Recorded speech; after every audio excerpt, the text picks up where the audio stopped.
You've been missing for a year. And according to this, they said you were granted probation on January 9th, 2025, released from custody on January 13th, 2025, and nobody saw you after that. Court is calling 2024 CR 4101 State versus Gina Romano. Can I have parties announced? James Tochi for Ms. Romano, Judge. And are you Ms. Romano? All right, did you review the document entitled Motion to Enter Adjudication of Guilt and Revoke Community Supervision with your attorney? Did you understand it? Yes. Are you the same Gina Romano who's placed on deferred adjudication in 2024 CR 4101 for the offense of possession of a controlled substance, penalty group 1, 4,200 grams on January 9th, 2025 for a period of 5 years? Is that you? Yes. All right, state. Violated condition number 4.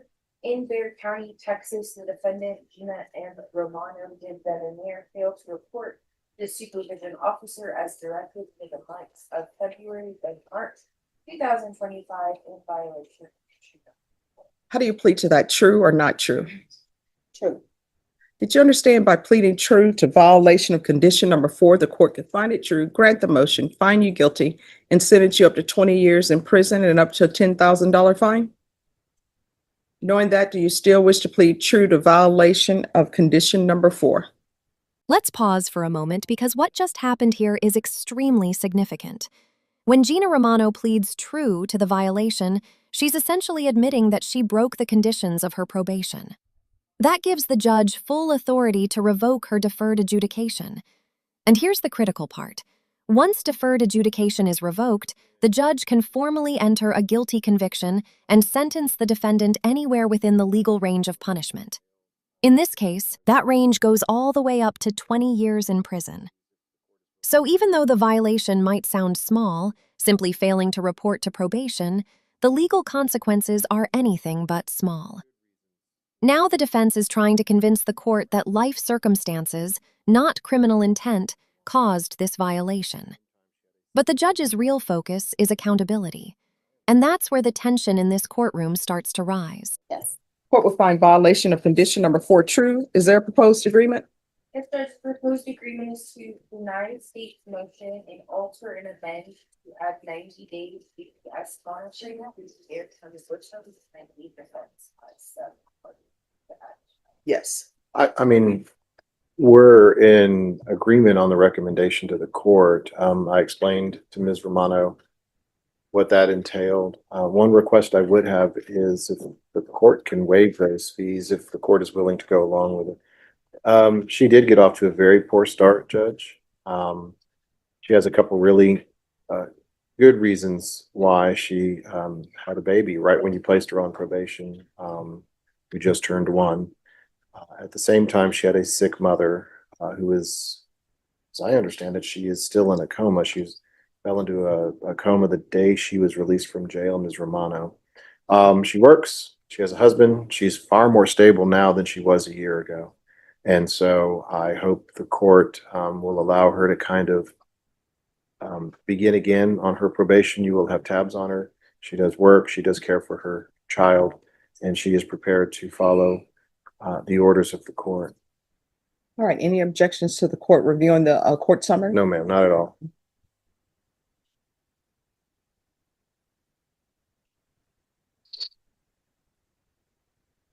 So how was she arrested somewhere or did she turn herself in?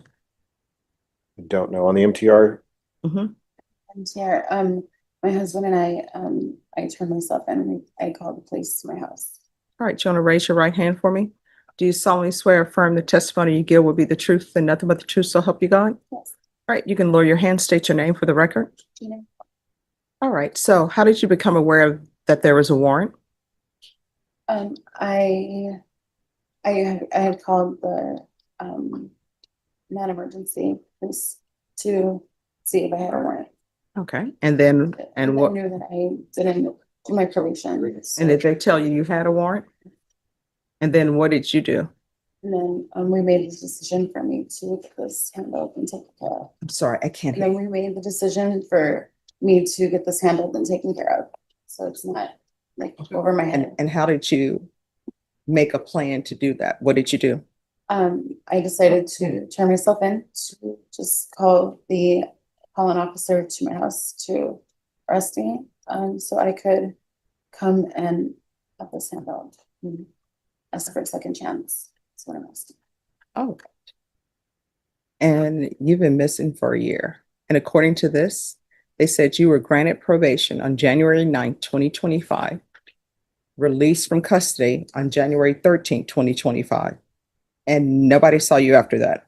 Explain. I just started my business. As my attorney said, I had just had my baby on November 11th of 2024. And then, so he was very young. I was taking care of him and starting my business. So why didn't you tell probation? I just had my priorities up, and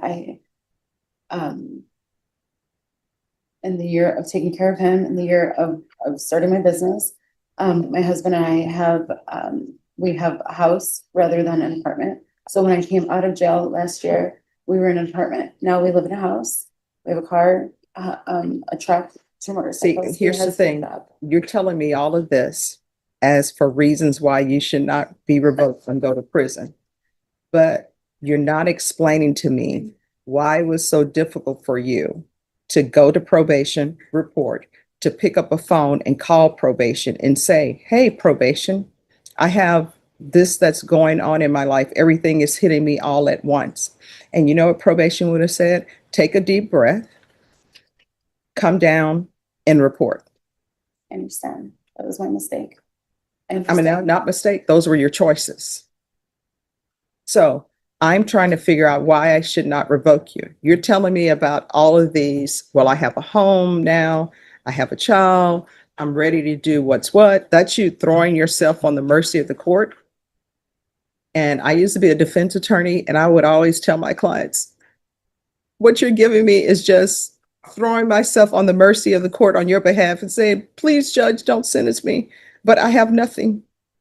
Now, I will tell you one thing that's in your favor, and if your attorney is telling me it's true, I'll accept it as such as the officer of the court, is the fact that you picked up the phone to see if you had a warrant and you called the police to come to your home to pick you up. That's one thing that's in your favor.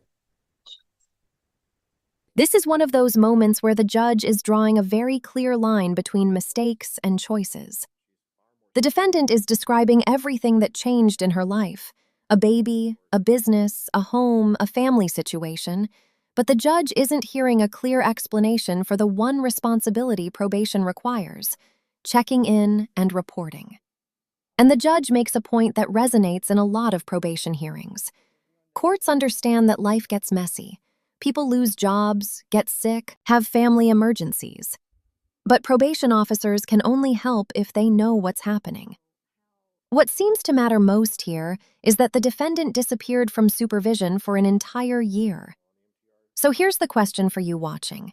If someone is given a second chance by the court, how much responsibility should they carry to maintain that trust? I didn't ask her about that, Judge. I mean, I believe that information is probably easily verifiable if that's the way it went down. I believe Ms. Romano. All right. Does anybody want to verify that for the court? Ms. Romano, do you recall the date at which you called the police to tell the police? I think it was January 20th, 19th or 20th. I believe it was January 20th. It was the husband. Is your home, I guess your address was your home, correct? And yes.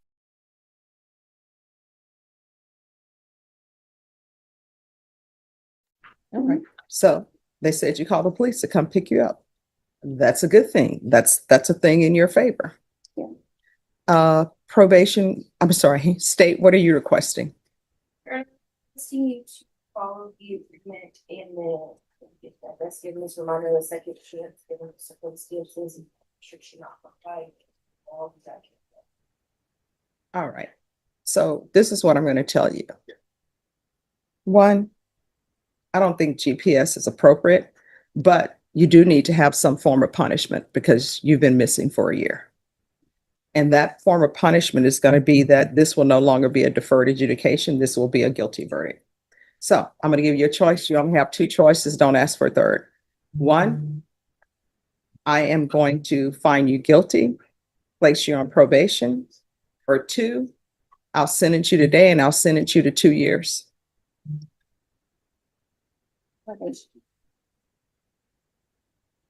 I think she wants the probation, Judge. All right, this is what the court is going to do. The court will find you guilty. The court will place you on community supervision. Court will sentence you to 5 years in the prison, suspended and probated for 5 years. There's to be regular reporting by Zoom or in person, regular random UAs, proof of employment within 30 days of release, no employment as a home health care provider or with minors. Are there any drug issues with you? All right. There's going to be field visits 1 time per month for 8 months. There's to be 200 hours community service restitution. 100 of those hours will be deducted upon completion of parenting classes, which I'm ordering. Probation, is there anything else?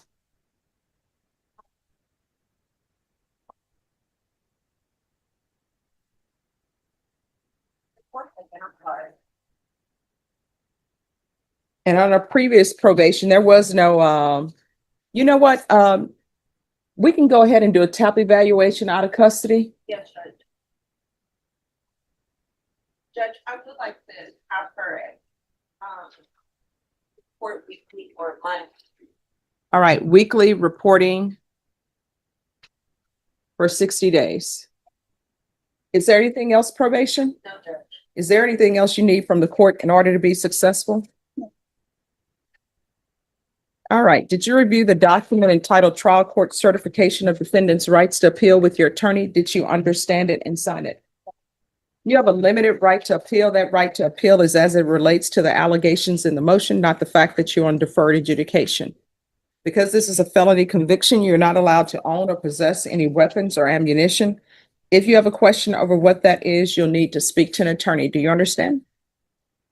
All right, we can go off the record. Here's the thing, in this court, if you have an issue, you need to let probation know. All it is a phone call. If you feel they're not addressing it, you can always come back to the court and address it with me. All right, good luck to you. They'll probably release you maybe off the record. They'll probably release you maybe, I don't know, midnight. I have no control over the release from the midnight. There's no Yeah. chance for today. No chance for today. No chance for what? I work down there. Yeah. Hopefully tomorrow. Yes, so that's usually what happens. Being honest. All right, when you are released, the first thing you better do is report to probation. All right, thank you. Good luck to you. Court is calling, and everyone needs to whisper. Court is calling 2018 CR 3998, State of Texas versus Kimberly Michelle Marsh. Could I have parties announced for the record for the state? Daniel Escobar for the state of Texas. Defense and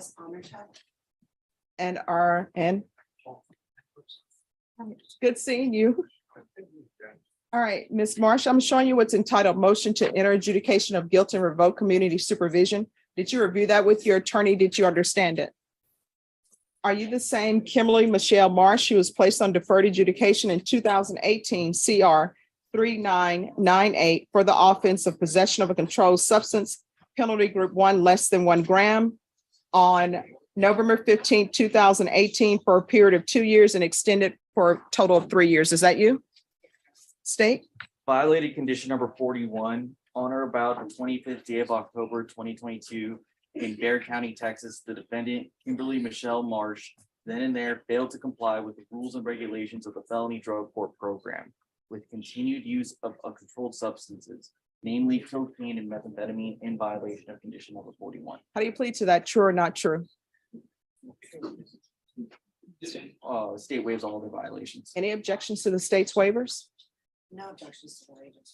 All right, did you understand by pleading true to violation of condition number 41, the court could find it true, grant the motion, find you guilty, sentence you up to 2 years in the state jail facility and up to a $10,000 fine. Did you understand? Knowing that, do you still wish to plead true to violation of condition number 41? Yes. Court will find violation of condition 41 true. Is there an agreement? No, Your Honor. The agreement is for revocation, but there's no agreement as to. All right, state, what are you requesting? The state's requesting 1 year in the state jail facility.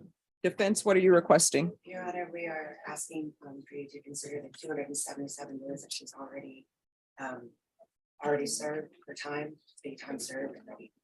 And to lessen the sentence for her. All right, Ms. Marsh, can you raise your right hand for me? Do you solemnly swear or affirm the testimony you give will be the truth and nothing but the truth, so help you God? All right, you can lower your hand. So why did you not do well in felony drug court? Well, in the beginning, I didn't do well, and I went to PDRF. They discharged me, I went to alcohol, and I got out, and I did really, really well. I had a relapse in May. And then I thought I had done really, really well up until this past October, and I had broke my foot. And in the hospital, they gave me pain medicine, and it kind of sent me down the wrong path. See, here's the thing, though. I was an attorney in felony drug court, and I know people who are serious about their sobriety, whenever they have injuries or they're going to the hospital, those questions are always asked. And if you tell them, I'm in a drug program, they'll try to find you something that's not an opioid to give you. So did you not tell them? No. And I should have, and And so I have been going to my meetings. I have been going to meetings every night. It's just, I failed there. and here's the thing, the court knows the felony drug court program, and I know they don't kick people out because you use, right? They want you to stop using, they want you to maintain your sobriety.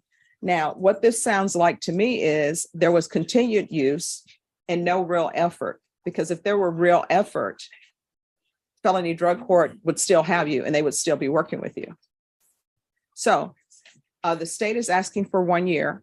Your attorneys are asking for you to have 277 days. Either way, because this is a state jail felony, they will probably take you to the state jail facility to be processed, whether I give you 277 days, whether I give you a year.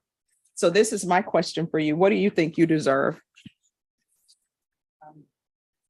I'd like that sentence, and I'd still like to continue with outpatient, certifying outpatient AA and A meetings. I still would like to continue that. I'd still like. I mean, no, here's the thing. Let me just tell you, if I were to continue you, you're going to somebody's inpatient treatment. It's not going to be on outpatient. I would like to go to alcohol. Have you all discussed her trying treatment again or no? Your Honor, we did discuss that. The state recommended safe. So it's not going to be Alpha Home for you. That hasn't worked. So it's either going to be Safe P or maybe SATA or maybe ISF, but either way, you're not leaving the courtroom today. Either way, you're not leaving the Bexar County Jail today. So what do you want? Jail. All right. And how much time do you think you deserve?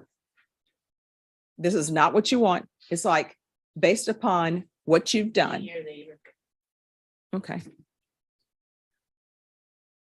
All right, the court will grant the motion and you don't want treatment, correct? All right, when you are released from custody, everything that made you use before is still going to be in the world.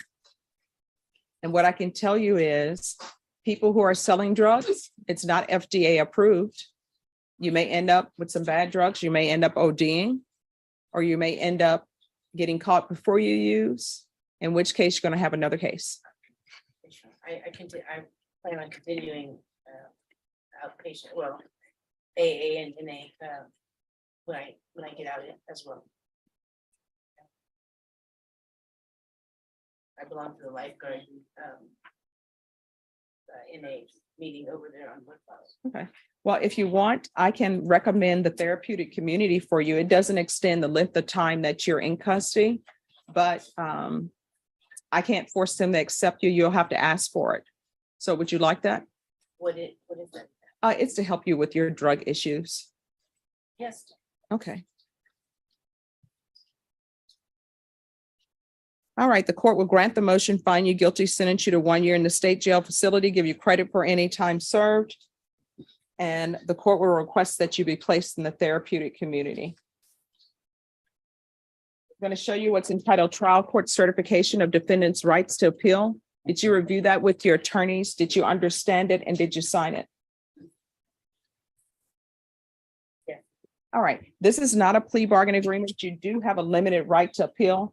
That right to appeal is as it relates to the allegations in the motion, not the fact that you are on deferred adjudication. Do you understand? I think so. I have one. Yes. On the therapeutic community, does that mean I can't go home? No, what that means is for the remaining of your time, if they accept you in the program, you will be there. Oh, okay. Yes, ma'am. Absolutely. No, this is for you. No, this is- Yes, one for you and one for your client. All right, because this is a felony conviction, you're not allowed to own or possess any weapons or ammunition. If you have a question over what a weapon or ammunition is, you'll need to speak to an attorney. Do you understand? Yes, Your Honor. All right, good luck to you, Ms. Marsh. Thank you, Your Honor. You're welcome. Have a good day. In the end, the judge made a decision that balanced punishment with another opportunity for rehabilitation. Gina Romano's deferred adjudication was revoked and replaced with a formal guilty conviction. But instead of sending her directly to prison, the court suspended a 5-year sentence and placed her back on probation under stricter conditions.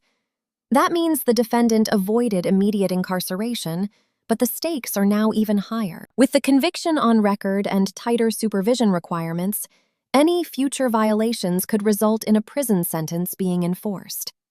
This case highlights an important reality of the justice system. Probation is often a second chance, but it comes with clear expectations. Courts are willing to show mercy, but that mercy depends heavily on whether defendants demonstrate accountability for their actions. So what do you think about this decision? Did the judge strike the right balance between punishment and giving someone another opportunity to rebuild their life? If you found this case as shocking as we did, make sure to hit that like button, share your thoughts in the comments, and don't forget to subscribe for more jaw-dropping courtroom breakdowns.